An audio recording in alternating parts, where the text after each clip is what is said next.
kita akan memulai perjalanan untuk memikirkan kembali fondasi sistem ekonomi kita. Kita akan menjelajahi alternatif yang menarik untuk model-model masa lalu. Sebuah visi yang dirancang tidak hanya untuk pertumbuhan, tetapi untuk berkembangnya umat manusia dan rumah planet kita. Ini adalah eksplorasi konsep yang dikenal sebagai ekonomi donat atau donut economics. Mari kita mulai. Pendahuluan, retakan di pondasi. Dunia kita didefinisikan oleh sebuah paradoks. Di satu sisi, kita telah melihat kemajuan luar biasa umat manusia.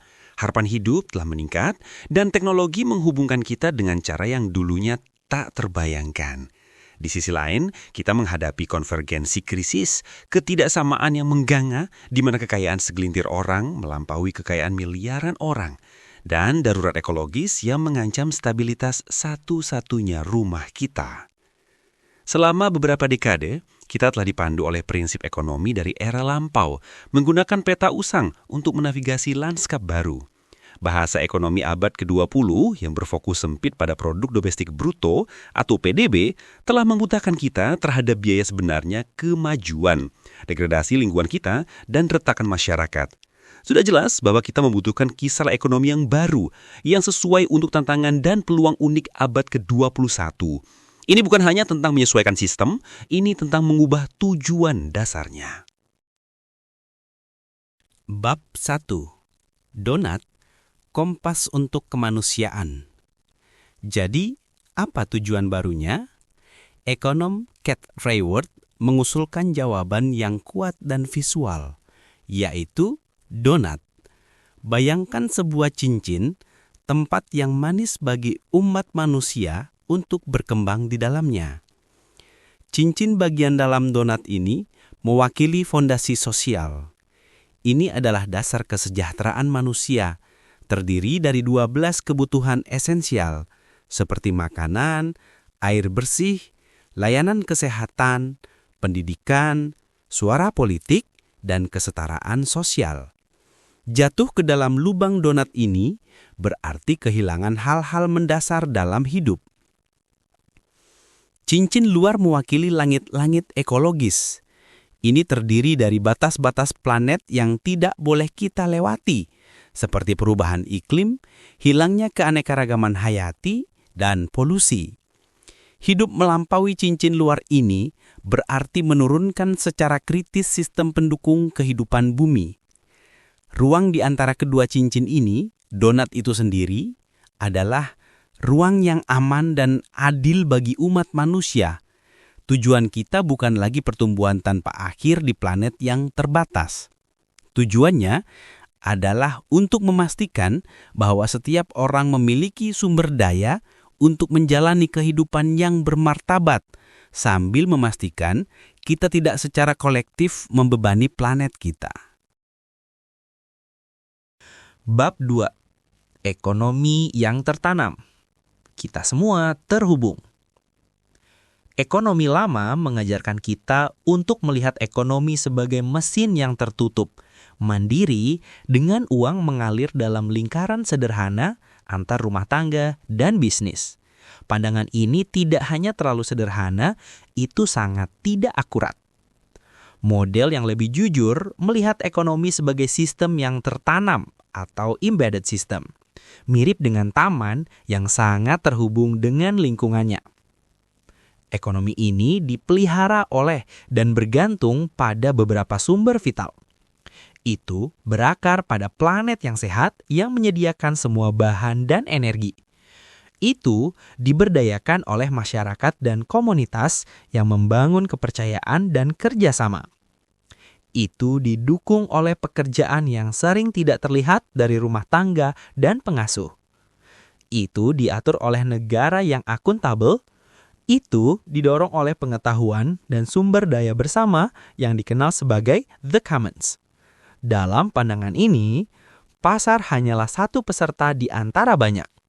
Kesejahteraan kita tidak datang dari pasar saja, tetapi dari seluruh jaring kehidupan dan masyarakat yang saling terhubung ini. Bab 3. Potret baru sifat manusia. Ini pembuktian bahwa bab 3 tentang kita. Menurut ekonomi tradisional, kita ini manusia-manusia yang rasional, mementingkan diri sendiri, suka menghitung-hitung, dan terus-menerus bersaing untuk mendapatkan lebih banyak. Tapi, bagaimana jika potret ini salah? Suatu gambaran yang lebih akurat dan penuh harapan mengungkapkan kita sebagai makhluk yang sosial, mudah beradaptasi dan saling bergantung. Kita bukanlah kalkulator soliter. Kita sangat dipengaruhi oleh koneksi kita dengan orang lain dan lingkungan kita. Kita dipandu oleh nilai-nilai yang cair. Kita membalas kebaikan dan menghukum keegoisan. Dan kita memiliki lebih dari 150 bias kognitif yang menunjukkan bahwa kita adalah makhluk perasaan, juga logika.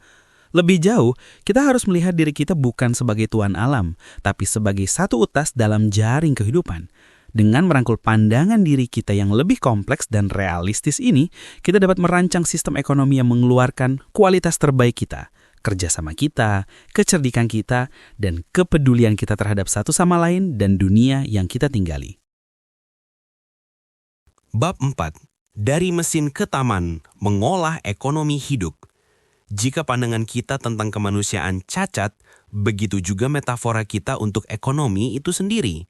Kita telah lama memperlakukannya sebagai mesin yang dapat diprediksi, yang dapat dikendalikan dan disetel dengan tuas yang tepat. Tetapi, mesin tidak tumbuh, belajar, atau beradaptasi. Mesin tidak bisa menyembuhkan dirinya sendiri.